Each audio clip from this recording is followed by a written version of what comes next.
This story is a work of fiction, inspired by real events. Names, dates, locations, and identifying details have been changed or dramatized to protect privacy and enhance the narrative. Any resemblance to actual persons, living or dead, is purely coincidental or used fictitiously. This content is intended for entertainment and educational purposes only. It does not aim to glorify crime, promote violence, or pass judgment on real individuals. Viewer discretion is advised. Some scenes may contain mature, disturbing, or triggering content. What you are about to watch could have happened anywhere, to anyone. It's inspired by real events. Whispers of truth buried beneath layers of fiction. We've changed the names, the dates, the locations, but the emotions, the betrayal, the fear, those are real. This story is not meant to accuse, only to reveal, to make you question, who do you really trust? If stories like this keep you thinking, long after they end, hit subscribe, smash like, and drop your theory in the comments. Now watch closely, before the truth disappears again. It was just after 5 in the evening when the first call came in. A quiet cul-de-sac in the suburbs of Atlanta. The kind of place where children's bikes lay on front lawns, where porch lights clicked on automatically at dusk, and where neighbors knew the names of the dogs that barked down the street. On that day, the stillness broke without warning. The low rumble of police cruisers rolled in first, their tires crunching over the neatly swept asphalt. Then came the stutter of red and blue lights, splashing across brick walls, manicured hedges, and blinds pulled shut just enough for someone inside to watch. Inside the house at the corner, the air was thick. Paramedics moved with quiet precision, their latex gloves snapping softly as they worked. The scent of fresh coffee still drifted from the kitchen, the pot warm but untouched. Upstairs, in a room with curtains drawn halfway, 67-year-old Loretta Mae Holloway lay on her bed. Her eyes were closed. Her hands rested gently at her sides. The sheets were perfectly smooth, as though ironed, with no impression of a restless night. To a stranger, it might have looked like a peaceful passing, but the medic who checked her pulse didn't see peace. He saw finality. Loretta was gone. There were no signs of forced entry, no scattered belongings, no broken locks or pried windows. The bed, the nightstand, the dresser, all untouched.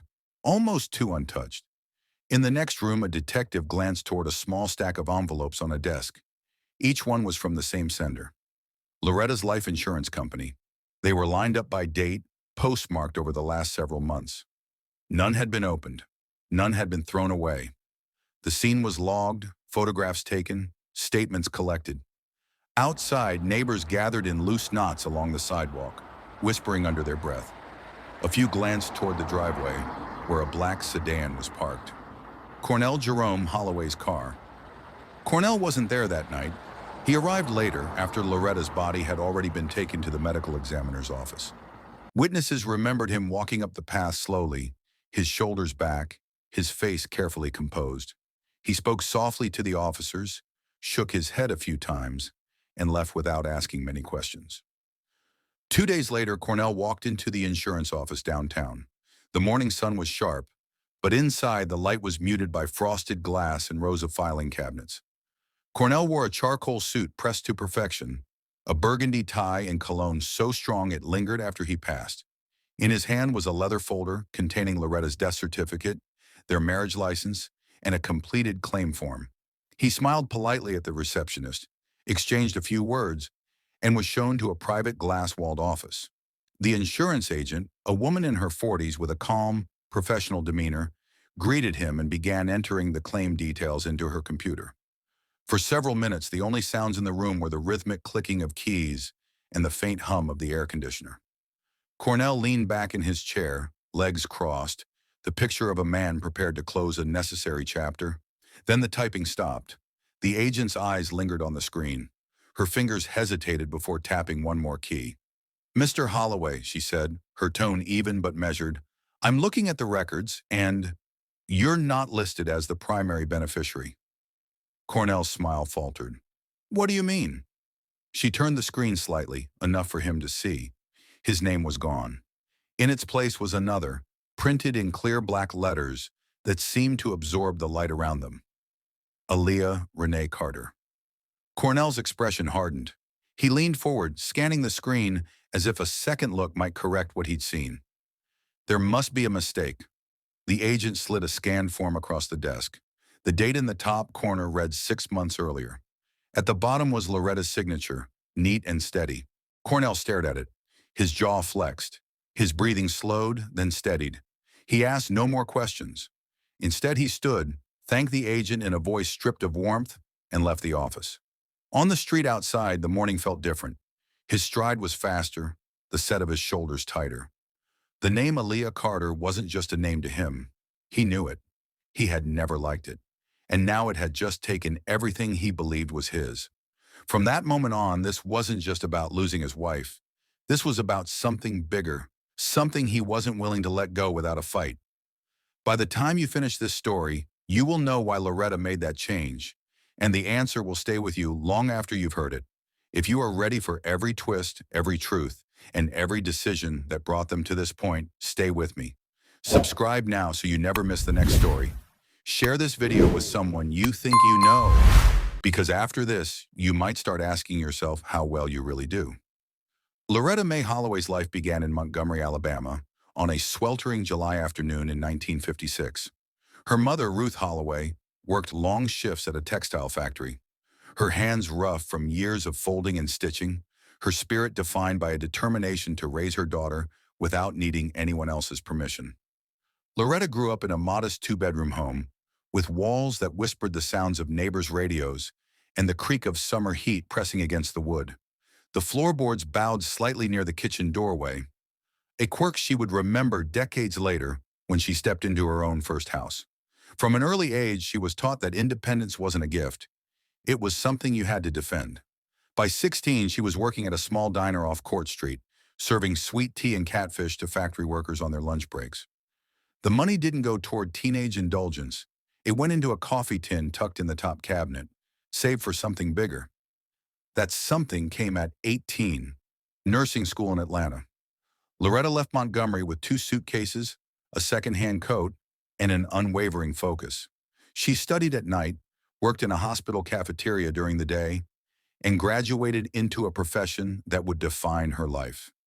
At Grady Memorial Hospital, she became known for her quiet steadiness. In chaotic emergencies, her voice was even, her hands sure. She had a way of making patients feel as if they were the only person in the room. Colleagues said she could absorb the worst news without flinching, not because she didn't feel it, but because she knew others needed her calm. Her personal life, however, was slower to take shape. A couple of relationships in her 20s fizzled out when she refused to compromise her independence. In her 30s, she came close to marriage, an engagement that ended 6 weeks before the wedding. She never spoke much about why. For years, she built a quiet, comfortable routine. Work, church, the occasional trip with friends. Her social circle was small but loyal. Then came the night in 2011 that would change everything. The church fundraiser in Atlanta's West End was crowded with familiar faces. Loretta stood near the refreshment table, laughing with a fellow nurse, when a man she'd never met stepped into the conversation with a smooth introduction. Cornell Jerome Holloway. He was different from the men she had known before. Mid-50s, broad-shouldered, well-dressed in a suit that looked like it had never seen the inside of a bargain rack. His voice carried warmth, but his eyes were sharp, scanning a room the way a man does when he's used to making an impression. They danced that evening, slow, deliberate steps, the kind that allow for conversation. Cornell spoke of past business ventures, of real estate deals and partnerships that had taken him around the block and back. He talked about lessons learned, about resilience. To Loretta, he seemed worldly, confident, a man who had weathered storms but still stood tall. They began seeing each other regularly. 6 months later, over dinner at a downtown restaurant, Cornell proposed. She said yes. The wedding was intimate, a few dozen guests, a church service, and a reception that carried into the evening. Cornell moved into Loretta's home, a tidy 2-story with a well-kept garden. At first, their life together was smooth. In public, Cornell was gracious and attentive. He held her hand in church, complimented her cooking in front of friends. But in private, certain differences began to show. Cornell liked the finer things. Tailored suits, steak dinners, weekends at casinos just across state lines. Loretta, by contrast, kept careful track of her spending. She saved grocery receipts, balanced her checkbook every Sunday night, and kept her bills in labeled folders. There were occasional disagreements. Cornell would suggest a trip or a purchase, and Loretta would say it wasn't in the budget. He would shrug it off, but sometimes she caught the flicker of irritation in his eyes. One afternoon, a close friend of Loretta's recalled her mentioning that Cornell had asked about her life insurance policy. Just in case something happened, he'd said. Loretta laughed when she told the story, but her friend noticed she didn't laugh with her eyes. Cornell's professional life was less steady than his personal image suggested. Over the years, he had invested in a sports bar that closed in under 12 months, a used car lot that ended in a bitter lawsuit with a partner, and a clothing boutique that shuttered before it even established regular customers. Each time, the same pattern emerged: optimism, investment, collapse, and quiet withdrawal from the scene. By the time he married Loretta, he was carrying debts he didn't talk about openly. To the outside world, though, they were an elegant couple. Loretta, the respected nurse with decades of service, and Cornell, the well-dressed businessman with a polished way of speaking. But in the quiet corners of their home, beneath the smooth conversations and Sunday smiles, there was a distance. What Loretta couldn't see yet, or perhaps chose not to see, was that this distance would grow. And in its shadow, the most dangerous parts of Cornell's nature would take root. It began as something so small that no one thought to worry. A little more tired than usual after a shift. A little less appetite at dinner. Loretta was the kind of woman who powered through aches and fatigue without complaint. But in the last year of her life, the changes began to layer. At the hospital, her coworkers started noticing. Evelyn James, who had known her for 15 years, said Loretta sometimes leaned against the counter during patient rounds, just for a moment, as if catching her breath. Another nurse recalled her stepping out of a room to steady herself before returning with her usual calm smile. When friends asked if she was all right, she brushed it off. Just tired, she'd say, or I've been pushing too hard. She promised she would make an appointment with her doctor, but she didn't. At home, Cornell was outwardly supportive, telling people his wife just needed rest. But neighbors noticed subtle shifts. He parked his car farther up the driveway than usual, as if blocking the view from the street. He began spending more evenings away, returning late at night. And then there was the day in late autumn when Loretta quietly made a decision that would change the course of everything. It was a Thursday morning, gray skies pressing low over the city. She walked into her insurance agent's office carrying a leather handbag and wearing the calm, composed look she always carried in professional settings. The agent, who had handled her policy for years, asked how she was doing. Loretta smiled faintly and said she needed to make a change. She slid a slip of paper across the desk. On it was a name written in her own handwriting. Aaliyah Renee Carter. The agent asked no questions. It wasn't her place. She processed the change, stamped the paperwork, and slid it back for Loretta to sign. 6 months before her death, Loretta had removed her husband as the primary beneficiary of her $1.8 million policy and replaced him with a 32-year-old single mother who worked as a home health aide. Aaliyah's connection to Loretta had begun years earlier at a charity luncheon.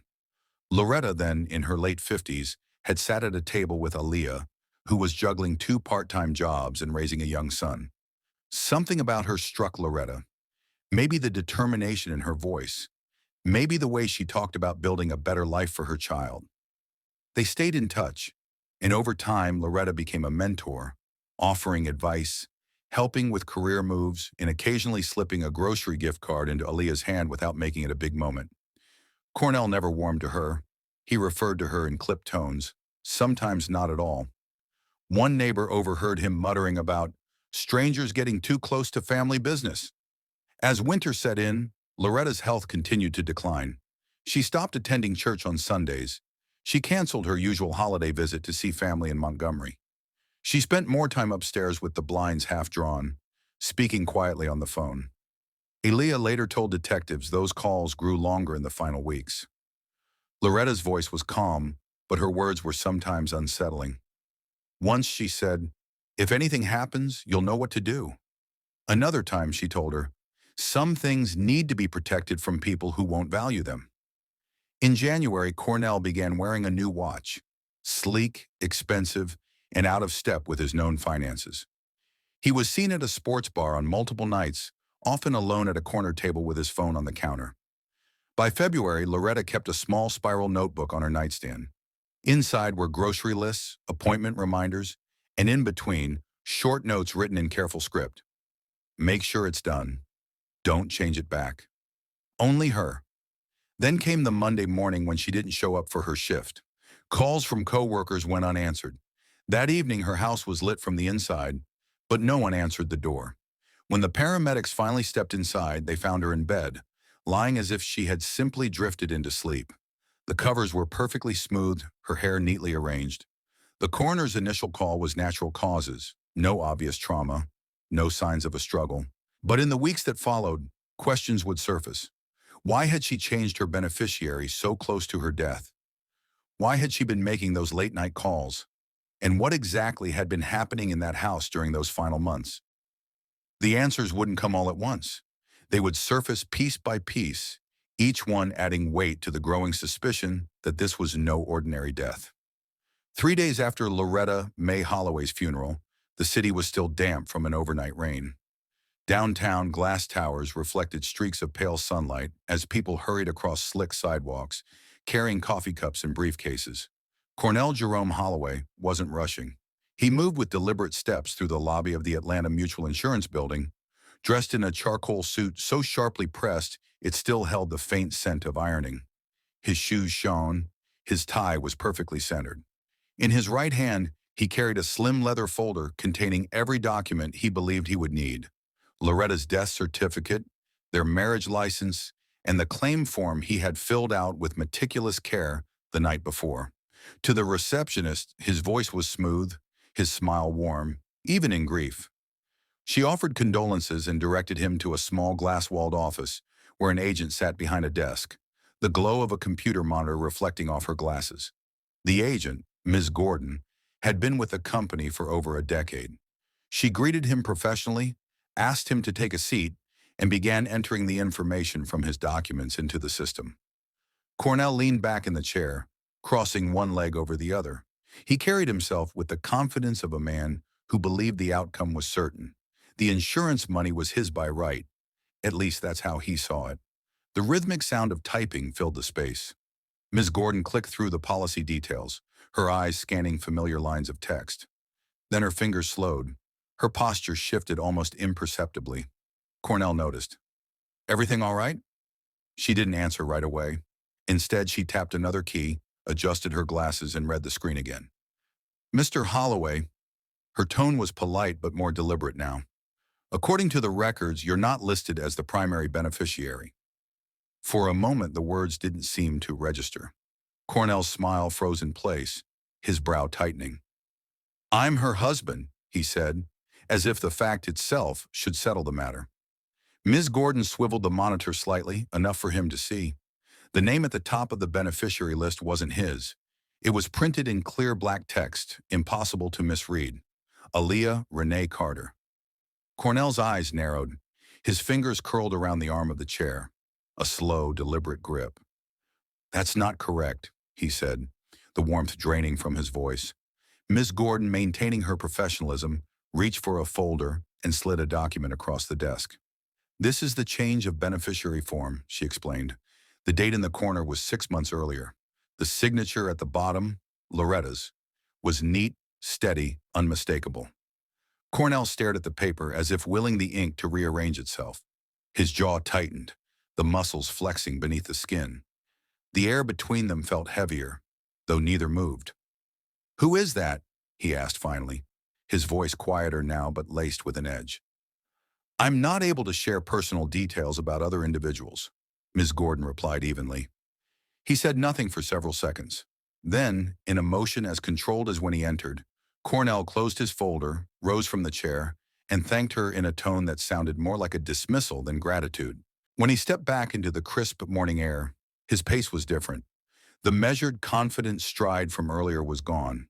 His movements were faster, tighter, his shoulders drawn in. On the sidewalk, a gust of wind caught the edge of his jacket. He adjusted it automatically, but his mind was elsewhere. The name Aaliyah Carter wasn't a mystery to him. He knew exactly who she was. And in his eyes, she had no business being tied to that policy. By the time he reached his car, one thing was certain. Whatever grief he had been carrying was now shadowed by something else entirely. This was no longer just about Loretta's death. This was about reclaiming what he believed was his and finding out why she had taken it away. In the official reports, Loretta Mae Holloway's death had been recorded as natural causes. No obvious trauma, no evidence of a struggle. The funeral had passed, the obituary printed, and for most people, the story seemed to be over. But for Detective Marcus Deshawn Fields, something about it stayed in his mind like a page left half read. He had been one of the officers at the scene the night Loretta was found. He remembered the way the bed looked, perfectly made, no signs of movement. He remembered the air in the room, still and faintly scented with something floral. He remembered thinking, it's too arranged. When word reached him that Cornell Jerome Holloway had walked into the insurance office expecting $1.8 million and left empty-handed because the beneficiary wasn't him, his attention sharpened. In his experience, money, especially that kind of money, had a way of turning peaceful homes into crime scenes. The first step was to order a full toxicology report. In many cases, these reports came back clean, but this one didn't. The results showed traces of a prescription sedative in Loretta's system. It wasn't an illegal substance, and it wasn't enough to cause immediate suspicion on its own. But there was more. In her stomach contents, the levels were consistent with repeated exposure over time. 2 weeks before her death, Cornell had filled a prescription for that exact drug. Fields began pulling financial records. The picture they painted was ugly. Cornell was carrying more than $80,000 in credit card debt. He had 3 active lawsuits from unpaid business loans, a recent car repossession, bank withdrawals from ATMs near casinos, thousands of dollars over the past year. Then came the interviews. Neighbors on the cul-de-sac recalled seeing Cornell's car gone on many late nights in the weeks before Loretta's death. One neighbor, Mrs. Lillian Reeves, said she noticed a new watch on his wrist shortly after the funeral. Sleek, silver, and far from cheap. Another neighbor, Anthony Moore, remembered an argument in the driveway one afternoon. He couldn't hear the exact words, but Loretta's voice was sharp, her hand gesturing toward the house. Cornell stood with his arms folded, his head tilted slightly in that way people do when they're listening but not agreeing. Then Detective Fields went to see Aaliyah Renee Carter. She lived in a modest apartment on the east side of Atlanta, the kind of place where you could hear the hum of the refrigerator from the front door. Aaliyah answered, wearing a simple sweatshirt and jeans, her hair tied back. She was polite, but when Fields told her why he was there, her eyes widened. She said she had no idea she was the beneficiary of Loretta's policy until after her death. Aaliyah explained their history, how they'd met at a charity fundraiser for home health workers years earlier. She had been new in her career, struggling to keep up with bills, and Loretta had offered guidance and support. Over time, they had become like family. She said I reminded her of herself when she was younger, Aaliyah told Fields. She used to tell me, you just need one person to believe in you. I didn't know she meant it like this. When asked about Cornell, Aaliyah's tone changed. She said Loretta had never accused him of anything directly, but had made comments suggesting she didn't trust him with money. She once told me, if I'm gone, he'll burn through it in months. That's all she said. Back at the precinct, Fields started fitting the pieces together. Loretta's health decline, the quiet change to her policy, Cornell's financial desperation, the purchase of a sedative, the absence of any signs of forced entry. The timeline was narrowing. Meanwhile, Cornell's behavior was shifting. Friends who had been close to him said he was making more calls than usual, asking if anyone had heard about that girl, meaning Aaliyah. His tone, they said, was less about grief and more about trying to figure out how to undo what had been done. Fields decided it was time to put Cornell under quiet surveillance. Within days, they caught him meeting with a man already flagged in police databases, a known loan collector tied to illegal gambling circles. The meeting lasted less than 10 minutes, and Cornell left with his jaw set tight, walking fast. The investigation was no longer about whether Cornell had motive. That part was clear. The question now was whether they could prove that motive had led to murder. And with each piece of evidence that surfaced, Fields could feel the gap closing. Cornell Jerome Holloway was a man who understood appearances. He knew which suit would photograph best, which cologne lingered just enough, which words left the right impression. But in the quiet spaces of his life, the parts without an audience, the image didn't match the reality. Detective Marcus Fields pulled the threads of Cornell's history one by one. The pattern was impossible to ignore. There was the sports bar he'd opened with a college acquaintance. The first few months looked promising. Weekends packed, drink specials drawing a crowd. Then the bills began to outpace the revenue. Within a year, the doors were locked, the landlord unpaid, and Cornell nowhere to be found when creditors came looking. There was the used car dealership he launched with another partner. It ended in a lawsuit over unpaid supplier fees. The judgment against him was never fully satisfied. There was the boutique clothing store he invested in, boasting it would bring a touch of Fifth Avenue to Atlanta. The store didn't survive past its first season. Each time, Cornell's exit was quiet, but the debt stayed loud. By the time he married Loretta, his credit cards were near their limits, his bank accounts often dipping into the red, and his name was already noted in the ledgers of more than one underground lender. That was the financial picture. The personal picture was just as telling. Interviews with people from Cornell's past revealed a man who was charming in conversation, but relentless when he wanted something. Former business partners described him as persuasive, the kind of man who could get you to sign on to an idea over lunch, but difficult when it came time to account for the numbers. In contrast, Loretta's life had been marked by discipline and care. She didn't chase windfalls. She built slowly. Her savings were steady, her bills paid on time. She kept her will in a locked desk drawer, her insurance policy in a fireproof box in the closet. It was in that policy that she made her most deliberate move. 6 months before she died, Loretta walked into the insurance office and named Aaliyah Renee Carter as the new primary beneficiary. She didn't explain her reasons to the agent, but to the people closest to her, those reasons were clear.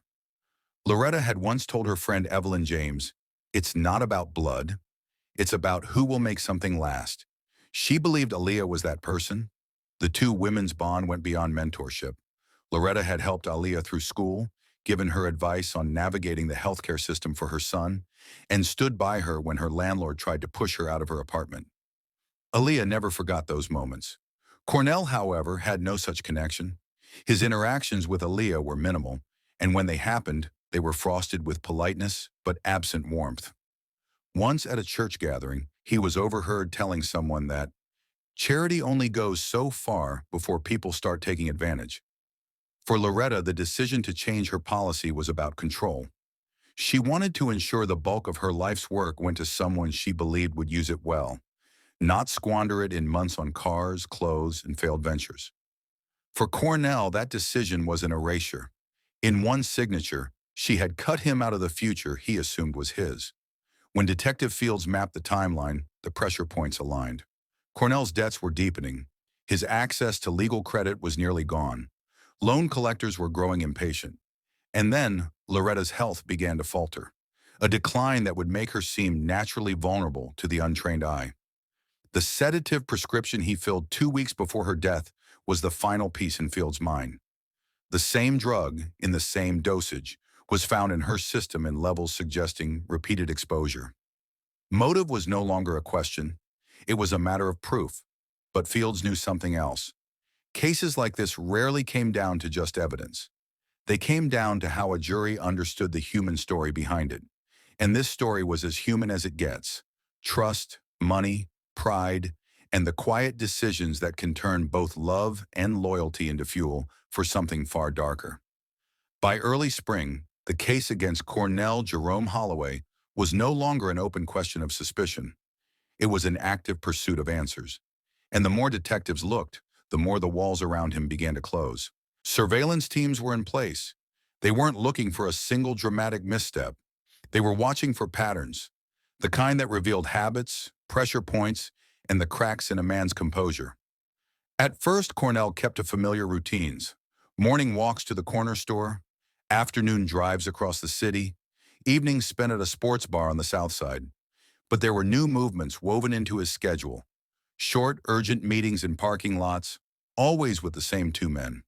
Both were already known to the police. One was tied to illegal gambling operations. The other had a reputation for collecting debts in ways that didn't involve courtrooms. These meetings were quick, less than 15 minutes. Cornell would leave with his jaw tight, moving fast, as though already thinking about the next step before he even got into his car. Meanwhile, the investigation's financial branch was uncovering more pressure points. Cornell's withdrawals from ATMs were often in round numbers, 500, 1,000, always in cash. There were no corresponding deposits. That money was vanishing into places that left no paper trail.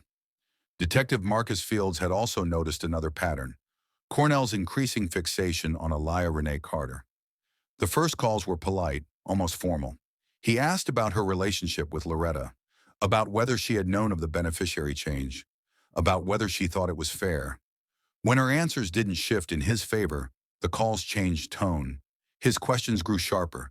He told her the money wasn't hers to keep and claimed Loretta would have wanted the family to have it. Aaliyah stopped answering. She began logging the missed calls and saving voicemails. In one, his voice was low but insistent. "You know this isn't over. You and I need to work something out." Detective Fields advised her to maintain distance. He also reminded her that the more Cornell talked, the more opportunities he created for the case to grow stronger. But Cornell didn't just talk to Aaliyah. He was asking mutual acquaintances about her, pressing for information that had nothing to do with the investigation: where she lived, who she spent time with, what kind of car she drove. The tension wasn't only on the phone. One afternoon, Aaliyah told Fields she had seen Cornell's car parked half a block from her apartment. He didn't get out, but she was sure he saw her. When confronted about this later, Cornell claimed he had been in the area on business. The timing and location, however, were too precise to be coincidence. In the background, the forensic side of the investigation was tightening its grip. Toxicology results, pharmacy records, and financial statements were all lining up into a clear chain, one that connected Cornell's debts, his purchase of a sedative, Loretta's decline, and the financial windfall he believed would follow her death. Still, the case wasn't yet in a courtroom. That would require more, and Detective Fields knew the civil suit Cornell had filed to contest the insurance payout might be the place where that more appeared. For now, Cornell was under pressure from every angle: debt collectors, investigators, public whispers, and the knowledge that the $1.8 million he thought was his had been handed to someone he didn't trust, someone who now had reason to keep her guard up. When pride, desperation, and anger begin to feed each other, they don't just burn slowly. They build to a flashpoint. And for Cornell, that flashpoint was coming. Cornell Jerome Holloway had been backed into corners before. He had faced lenders, failed ventures, even lawsuits. But this, the fight over Loretta's $1.8 million life insurance payout, was different. It wasn't just about the money, it was about being erased. 2 months after Loretta's death, he filed a civil suit against Aaliyah Renee Carter, contesting the change in the beneficiary designation. His legal claim was framed in measured language. The change had been made under questionable circumstances, and Loretta had been in declining health when she signed the forms. But beneath the formality was a simple message. Cornell wanted the court to undo what Loretta had done. From the moment the case was filed, the privacy of everyone involved was gone. Every financial record, every medical chart, every piece of correspondence was now potential evidence. Aaliyah hired Denise Holloway, a litigator known for precision and relentless cross-examination. Holloway wasted no time. She subpoenaed the insurance company's internal records, interviewed every friend and neighbor who had seen Loretta in her final months, and secured the cooperation of the very agent who processed the beneficiary change. That agent's deposition was clear and unshakable. She remembered the day vividly. Loretta had walked in alone, calm and deliberate. She had given the name Aaliyah Renee Carter, signed the paperwork without hesitation, and left without offering an explanation. There was no sign of confusion, no suggestion of coercion. Cornell's attorney, Jerome Caldwell, tried to chip away at the narrative. He emphasized Loretta's reported fatigue, hinted at the possibility of undue influence from Aaliyah, and suggested that major financial decisions should be scrutinized when made so close to death. But for every implication Caldwell made, Holloway countered with documentation. Loretta's medical files showed no diagnosis that would impair her judgment. Her bank records showed stability and control right up until her final weeks. The depositions told their own story. Aaliyah's testimony. She sat in a neutral-colored blouse, speaking softly but clearly. She described how Loretta had mentored her, helped her through school, and stood by her when she had no one else. She explained that she had never asked for money, never even knew she was the beneficiary until after Loretta's death. When Caldwell pressed her, "Do you think you deserve to be named over her husband?" Aaliyah's answer was quiet but steady. "It wasn't my choice to make, it was hers, and I believe she knew exactly what she was doing." Cornell's testimony. Cornell arrived in a dark suit, every line of his clothing sharp. At first, his voice carried the same smooth confidence he had shown when he first met Loretta years earlier. He spoke of their marriage, of shared vacations, of Sunday dinners. But when Holloway began questioning him about his finances, the edges started to fray. Yes, he had credit card debt. Yes, he had borrowed money privately. Yes, he had visited casinos, though he insisted it was only for entertainment. Then she asked about the prescription, the sedative, filled 2 weeks before Loretta's death, in his name. Cornell shifted in his seat. "That was for me," he said. "I have trouble sleeping sometimes." "Did you ever give any of that medication to your wife?" "No," he said quickly. Too quickly. The transcript showed no pause between the question and answer. For seasoned attorneys, that kind of speed can be as telling as hesitation. As the civil proceedings played out, Detective Marcus Fields watched closely. He knew that in cases like this, people often revealed more under oath in a lawsuit than they ever would in a police interview. And Cornell was revealing plenty. His financial desperation, his knowledge of the policy, his possession of the exact drug later found in Loretta's system. The civil case didn't end with a verdict in those early months. It was still winding its way through the courts, but its real effect was on the criminal investigation. Piece by piece, the depositions, the documents, and the testimony were building a narrative. Not a theory, a timeline. One that began with a man in deep debt, moved through a wife's sudden decline, and ended with a changed insurance policy and a prescription bottle. Soon that narrative wouldn't just live in the controlled setting of a deposition room. It would be laid bare in a criminal courtroom, under the eyes of a jury. For weeks, the toxicology report had been sitting in the file. It was there in black and white, traces of a prescription sedative in Loretta Mae Holloway's system. But the case needed more than traces. It needed a clear, undeniable link. Detective Marcus Fields reached out to Dr. Camille Richardson, Fulton County's chief medical examiner. She had handled everything from high-profile murders to suspicious hospital deaths, and her specialty was spotting what others missed. They met in a quiet conference room at the medical examiner's office. The blinds were drawn, the only light coming from a single desk lamp over the files. Dr. Richardson began by walking Fields through the blood analysis. The sedative was present, but not in the kind of single, overwhelming dose that screams foul play. That, she explained, was the point. This wasn't a one-time thing, she said, flipping to the stomach content report. This was administered in small amounts over time, enough to build up in her system, enough to weaken her heart, slow her breathing, and make her vulnerable to a cardiac event in her sleep. She paused, tapping the page with her pen. And this level in someone her age with even mild heart strain could be lethal. Then came the detail that locked the science to the suspect. The pharmacy records. 2 weeks before Loretta's death, Cornell Holloway had filled a prescription for that exact drug, in that exact dosage. The bottle had 30 pills. The toxicology suggested she had been exposed to at least 20 of them in the weeks leading up to her death. Dr. Richardson was careful in her language. She didn't speculate about intent, but she made it clear that this pattern wasn't consistent with accidental ingestion. Fields left that meeting knowing the game had changed. The evidence was now more than circumstantial. Motive, the $1.8 million policy. Opportunity, a wife in declining health, no forced entry. Means, a sedative he obtained that matched what was in her body. Back at the precinct, Fields worked with the district attorney's office to prepare the case for a grand jury. They knew Cornell would argue the sedative was his, prescribed for insomnia. But the timeline, the purchase date, Loretta's decline, the beneficiary change, stacked up too neatly for coincidence. When Dr. Richardson testified before the grand jury, she explained the science simply. The drug in her system matches the drug prescribed to her husband. The amount and frequency of exposure suggest repeated administration over time. In my professional opinion, this was not a natural death. The jurors listened intently. No one spoke when she finished. Within days, the grand jury returned an indictment for second-degree murder and insurance fraud. Cornell was arrested at his home just after sunrise. He opened the door in a pressed dress shirt, as if already dressed for a meeting. Detectives read him his rights. He said nothing.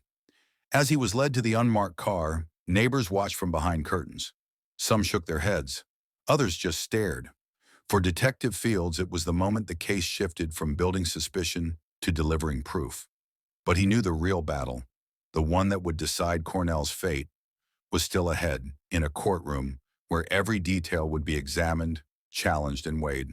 And in that courtroom, the science would be the anchor the jury couldn't ignore. The trial of Cornell Jerome Holloway began on a Monday morning in Fulton County Superior Court. Outside, the sidewalks buzzed with reporters and camera crews. Inside, the air was chilled, the sound of heels and papers, the only noise as people took their seats. Cornell entered wearing a dark navy suit, his tie knotted perfectly, his shoulders squared. From a distance, he looked like a man ready for a business meeting. But the charges, second-degree murder and insurance fraud, carried the weight of decades behind bars. Opening statements.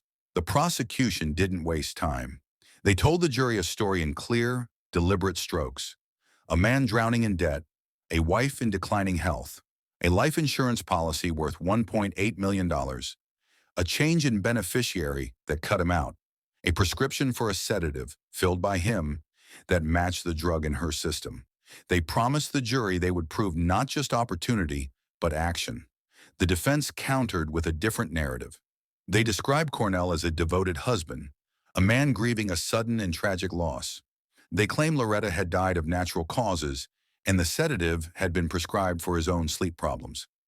They hinted that Aaliyah Carter's relationship with Loretta was unusual and deserved scrutiny. The witnesses. The first witness was the insurance agent. Calm and professional, she recounted the day Loretta came in to change her beneficiary. She described her as clear, deliberate, and in control of her decision. She remembered the exact date, the steady hand that signed the form. Then came Dr. Camille Richardson, the chief medical examiner. She walked the jury through the toxicology report. She explained the repeated exposure to the sedative, how it would weaken the heart over time, and how the pattern matched deliberate administration, not accidental use. She connected it directly to the prescription Cornell had filled 2 weeks before Loretta's death. Next was Detective Marcus Fields. He spoke about the crime scene, the perfectly made bed, the unopened insurance letters on the desk. He laid out the financial records, the gambling withdrawals, the lawsuits, and the meetings with known debt collectors. Piece by piece, he connected the timeline from Cornell's debts to Loretta's death. The prosecution then called Aaliyah Renee Carter. The room seemed to still when she took the stand. She wore a simple navy dress, her hands folded, her voice steady. She told the jury about Loretta's mentorship, how she had guided her through school, helped her keep her apartment, and never asked for anything in return. When asked if she had known she was the beneficiary, she said, "No. I didn't find out until after she passed." The defense cross-examined her, pressing on whether she thought it was fair to be chosen over Cornell. She didn't flinch. "It wasn't my choice. It was hers, and she trusted me." The defendant Cornell took the stand in his own defense. At first, his voice was smooth, recounting memories of trips, dinners, and anniversaries. He said he loved his wife, that he was devastated by her loss. Then came the cross-examination. The prosecutor walked him through the debts. Each credit card balance, each lawsuit, each gambling withdrawal. They showed the prescription records for the sedative. "Did you give any of this medication to your wife?" "No," he said quickly. "Then how did it get into her system?" Cornell hesitated. I don't know." The pause hung in the air. The atmosphere in the room. By the end of the second week, the jury had heard every piece of the puzzle. The financial motive, the deliberate beneficiary change, the prescription purchase, the toxicology match, the pattern of behavior before and after Loretta's death. Reporters in the back of the courtroom took notes furiously. The local news was already running nightly recaps of the day's testimony. In the gallery, Aaliyah sat quietly, flanked by friends. Cornell's supporters were fewer now than when the trial began. Closing arguments. The prosecution framed the story as a choice. This was not sudden. This was not an accident. This was the slow, calculated act of a man who saw a way to solve his problems at the cost of his wife's life. The defense told the jury to doubt the science, to question the timeline, to remember that grief can look different for everyone. They suggested that the sedative's presence could have been a coincidence, a theory that hung weakly against the weight of the evidence. When the judge gave the final instructions, the jury filed out with their notes and the decision ahead of them. The trial had lasted 3 weeks. The deliberations would take only hours. The jury returned just before 3 p.m. on the third day of deliberations. The courtroom doors opened and 12 men and women filed back into their seats, their faces unreadable. Cornell sat at the defense table in a dark suit and silver tie, his hands clasped so tightly the knuckles were pale. His attorney, Jerome Caldwell, leaned toward him and whispered something too low for anyone else to hear. Across the aisle, Aaliyah sat between two friends, her gaze fixed forward, her hands folded neatly in her lap. The clerk stood, holding the verdict form. The room seemed to hold its breath. On the charge of insurance fraud, guilty. On the charge of second-degree murder, guilty. The words landed like the final note in a long, heavy song. Cornell blinked, but his expression barely changed. He leaned back slightly in his chair, his eyes fixed on the table in front of him. Judge Harris addressed the defendant directly. Her tone was measured but unyielding. She spoke about the betrayal of trust, about the deliberate actions that undermined a marriage, about the calculated nature of the crime. She said this was not an impulsive act. It was a slow erosion of life for personal gain. She sentenced Cornell, Jerome Holloway, to 40 years in state prison, with no possibility of parole for the first 25. The insurance fraud conviction carried an additional 10-year sentence to run concurrently. 2 deputies stepped forward. The sound of the handcuffs locking around his wrists was louder than it should have been in that quiet room. Cornell stood, his shoulders still squared, and walked toward the side door. He did not look back at the gallery. Outside the courthouse, the press waited. Cameras clicked as Aaliyah stepped into the sunlight. She spoke briefly, her voice calm but heavy with emotion. Loretta believed in me when she didn't have to. This isn't how she should have been remembered, but I hope today means her trust in me wasn't in vain. She confirmed she planned to use part of the life insurance, once released to her, to start a nursing scholarship in Loretta's name. In the neighborhood where Loretta and Cornell had lived, reactions were mixed. Some said they had seen it coming. Others admitted they never believed it could happen on their street, to people they thought they knew. Detective Marcus Fields closed the file weeks later. For him, the case had been straightforward in evidence but layered in motive. He had worked enough homicides to know that money often played a role, but in this one, pride had been just as dangerous. And for those who knew Loretta best, her story became more than a headline. It was a reminder that trust can be both a foundation and a vulnerability, and that the wrong person can turn it into a weapon. Loretta Mae Holloway's story is one of love, trust, and betrayal, but it's also a story about the quiet ways danger can hide in plain sight. She had spent her life building a home, caring for her neighbors, and looking after the people she loved. She believed her marriage was a safe harbor, that the man she shared it with would be there in her final years. But the truth was that even as she trusted him, Cornell had been building something else. Not a future with her, but a plan without her in it.